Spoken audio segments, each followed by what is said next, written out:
You've been invisible for too long, not because you lack talent or intelligence, but because you've been performing a version of yourself that nobody respects, not even you. For 30 days, I committed to a single practice that philosophers have whispered about for millennia, and something shifted. People who used to walk past me started stopping.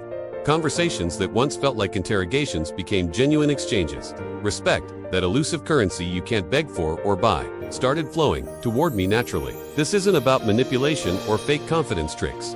This is about reclaiming the dignity that fear stole from you.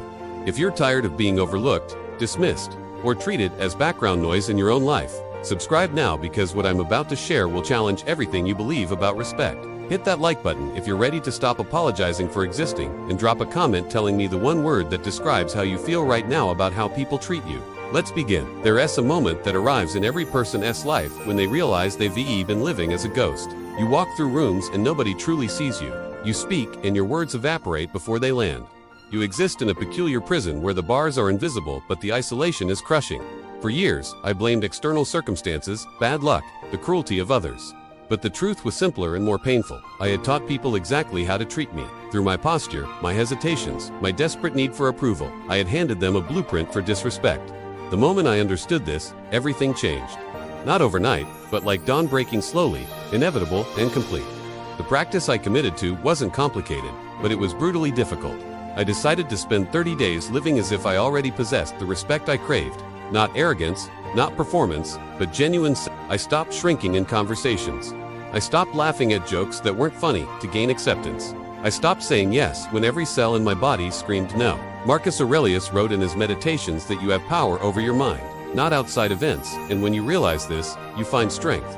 I realized that respect isn't something you convince others to give you. It's something you give yourself so consistently that others have no choice but to mirror it back. The world is a reflection, and I had been showing it a distorted image. The first week was excruciating because I had to confront how deeply I'd betrayed myself. Every time I wanted to apologize unnecessarily, I paused. Every time I wanted to fill silence with nervous chatter, I breathed instead. Every time I wanted to diminish my accomplishments to make others comfortable, I stated facts plainly. The Stoics understood that freedom begins when you stop being enslaved by other people's opinions. Epictetus taught that we suffer not from events themselves but from our judgments about them. I had been judging myself through the harshest lens imaginable, and that judgment had become my prison. But here's what nobody tells you. The moment you start respecting yourself, you become terrifying to people who profited from your self-doubt. Have you noticed how certain people get uncomfortable when you stop playing small? It's not because you've changed into someone arrogant or cruel. It's because your transformation forces them to confront their own compromises. When you stop seeking validation, you expose how desperately others still chase it. When you set boundaries, you reveal how boundaryless their lives have become. This is why personal growth is often lonely at first. You're not losing friends. You're losing people who needed you to stay broken so they could feel whole. Napoleon Hill wrote in Outwitting the Devil that fear is the tool of a false self, and that tool had been sculpting my life into something unrecognizable. The 30 days became a rebellion against fear's architecture. By day 10, something subtle shifted in how people addressed me. There was a pause before they spoke, a slight recalibration of tone. I wasn't doing anything dramatic. I simply stopped contracting.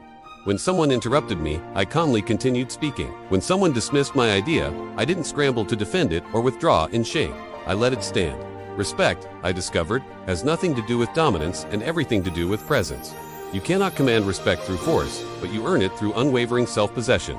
The ancient Stoics called this dignatus, a quality of bearing that comes from knowing your own worth, independent of external validation. You cannot fake this.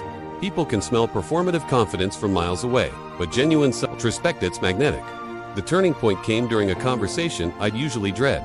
Someone made a cutting remark designed to diminish me in front of others. In the past, I would have laughed it off, minimized my hurt, or retaliated with my own insult. Instead, I looked at them calmly and said nothing, just held the space.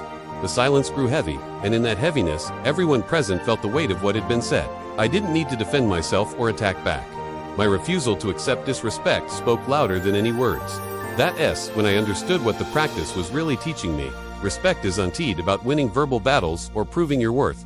It's about refusing to participate in your own diminishment. It's about holding a standard so consistently that violations become obvious to everyone, including the violator. If this resonates with you, leave a comment with one word that captures what you're feeling right now. Let's build a community of people who refuse to be invisible. The second half of the 30 days focused on something even more challenging: respecting myself in private. It's easy to perform dignity in public. But what about when nobody's watching? Do you keep your word to yourself? Do you honor your own needs? Do you treat your body, mind, and time with the same care you'd offer someone you deeply respect? I started waking up when I said I would. I started eating foods that nourished rather than numbed. I started saying no to commitments that drained me, even when saying yes would have been easier. This private integrity is where real transformation happens. Public respect is just the shadow of how profoundly you respect yourself when the curtain drops. There's a concept in Stoic philosophy called Epictetus, the process of recognizing yourself as worthy of care and extending that care outward. I had been living this principle in reverse, caring for everyone except myself. But respect, like love, cannot be exported if you don't first cultivate it internally. Ryan Holiday writes about this in The Obstacle is the Way. Every impediment to action advances action, and what stands in the way becomes the way. The obstacle wasn't other people's disrespect, it was my own complicity in accepting it. The 30 days taught me that transformation isn't about changing others. It's about changing the relationship you have with yourself so completely that others must adjust their perception or exit your orbit entirely. The hardest lesson arrived around day 20 when I realized some relationships would not survive my growth. People I'd known for years began creating distance. Not because I was unkind, but because I was no longer useful in the old way. I wasn't the audience for their drama. I wasn't the ego boost for their insecurities. I wasn't the convenient option when their better plans fell through. Carl Jung said that enlightenment isn't imagining figures of light but making the darkness conscious. My darkness had been a desperate hunger for belonging that made me tolerate the intolerable. Now, standing in my own light, I could see clearly which connections were genuine and which were transactions. Respect means being willing to walk away from people, opportunities, and versions of yourself that no longer align with who you're becoming. By day 30, the external changes were undeniable, but the internal shift was profound. I no longer waited for permission to take up space. I no longer diluted my opinions to avoid conflict. I no longer apologized for having needs, boundaries, or standards. The respect I received from others was simply a reflection of the respect I'd cultivated within. This isn't about becoming cold or distant. If anything, I became more loving, more open, more present, but from a place of fullness rather than lack. Nietzsche wrote that one must still have chaos in oneself to give birth to a dancing star. The 30 days were my chaos, the necessary destruction of old patterns to make space for something authentic. What emerged wasn't a perfect person, but a present one. And presence, more than any tactic or strategy, is what commands respect. If you've made it this far, you're serious about transformation. Subscribe to this channel and hit the notification bell because I'll be sharing more practices that actually work. No fluff, no empty motivation, just ancient wisdom applied to modern challenges. The most surprising discovery was how little respect has to do with accomplishments and how much it has to do with energy. You can be wildly successful and still be disrespected if you carry yourself like you re-apologizing for existing. You can be ordinary in every conventional sense and be deeply respected if you move through the world with quiet certainty. The Stoics understood that external circumstances are neutral. Meaning comes from how we meet them. I stopped trying to impress people and started living impressively to myself. I stopped seeking validation and started validating my own experience. This shift is almost imperceptible to others, but it changes everything. People sense when you need them versus when you're choosing them, and that distinction determines the entire relationship dynamic. There's a vulnerability in self-respect that people don't talk about. When you stop hiding behind self-deprecation or false modesty, you become visible, truly visible. That means people can see your gifts and your flaws clearly. It means rejection, when it comes, cuts deeper because you weren't performing a character. You were showing up as yourself. But here's the paradox. That vulnerability is precisely what earns genuine respect. People don't respect perfection. They respect authenticity. They respect someone brave enough to claim their space without apology. William B. Irvine writes in A Guide to the Good Life that we should aim for tranquility, the belief that we've done everything we can to achieve our goals while accepting that outcomes aren't entirely in our control. The 30 days taught me to control what I could, my thoughts, my actions, my standards, and release what I couldn't, other people's responses. The practice didn't make everyone respect me. Some people doubled down on disrespect because my boundaries threatened their comfort. That's information, not rejection. When you raise your standards, incompatible people self-select out. That's not a loss. It's liberation. I stopped seeing disagreement as danger and started seeing it as data. Not everyone will like you, and chasing universal approval is the fastest way to lose self-respect.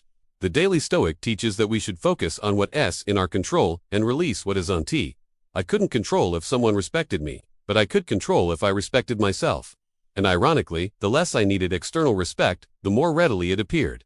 Desperation repels. Self-possession attracts. One unexpected benefit was how my internal dialogue transformed. For years, my mind had been a courtroom where I was simultaneously the defendant and the cruelest prosecutor. Every mistake was evidence of fundamental unworthiness. Every success was luck or accident. The 30 days interrupted that pattern.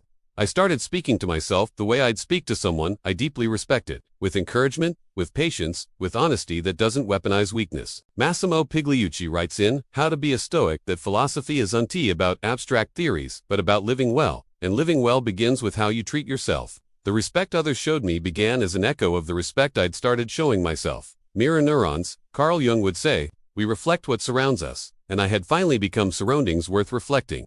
The final days of the experiment felt less like an experiment and more like a homecoming. This version of myself.com, boundaried present, wasn't new.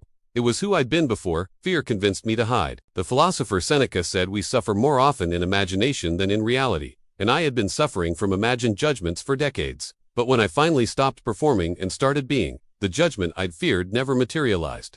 Most people were too busy with their own inner battles to notice my transformation.